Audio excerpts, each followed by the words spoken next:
Bangladesh chemist and druggist সমিতি খুলনা জেলা শাখার নবগঠিত আহ্বায়ক কমিটির বিরুদ্ধে অপপ্রচারের প্রতিবাদে সংবাদ সম্মেলন।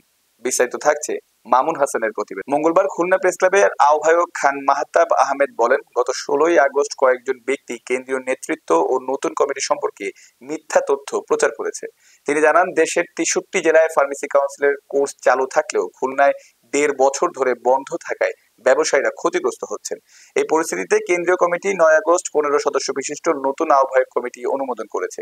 সংবাদ সম্মেলনে খুলনার বিভিন্ন উপজেলা থেকে আগত কেমিস্টরা কমিটির পূর্ণ সমর্থন জানান।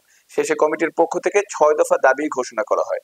খুলনায় এমআরপি বাস্তবায়ন, মেয়াদ উত্তীর্ণ ওষুধ ফেরত নেওয়া, মোবাইল কোর্টের নামে হয়রানি বন্ধ, ফার্মেসি কাউন্সিলের কোর্স চালু, ভোটার তালিকা হালনাগাদ এবং সময় মতো নির্বাচন আয়োজন জেলা ও সকল কেমিস্টদের যৌথ প্রত্যাশা হিসেবে গণ্য হবে।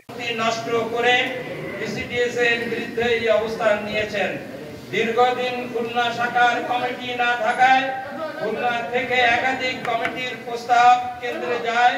তখন কেন্দ্রীয় কমিটি সমিতির আর্টিকেলস অফ অ্যাসোসিয়েশন অনুযায়ী কেন্দ্রীয় পরিচালনা পরিষদের 9 আগস্ট 2025 তারিখে অনুষ্ঠিত পঞ্চম মাসিক সভার সর্বসম্মতিক্রমে সিদ্ধান্ত মোতাবেক যাচাই বাছাই করে প্রত্যেকটা কমিটির গ্রহণযোগ্য সদস্যদের সমন্বয়ে একটি নির্ভরযোগ্য কমিটি গঠন করে দেন।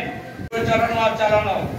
2 মেয়াদ উত্তীর্ণ ওষুধ কোম্পানিকে ফেরত নেওয়ার দাবিতে কোম্পানির প্রতিনিধি তথা ম্যানেজার ফোরাম এক্সিকিউটিভ ক্লাব পারিয়া নেতৃবৃন্দের সাথে মত বিনিময়।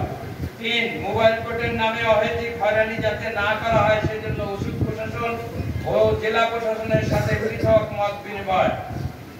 আমি দ্রুত যাতে খুলনায় ফার্মেসি কাউন্সিলের কোর্স চালু করা যায় সেজন্য সংশ্লিষ্ট কর্তৃপক্ষের সাথে আলোচনা করে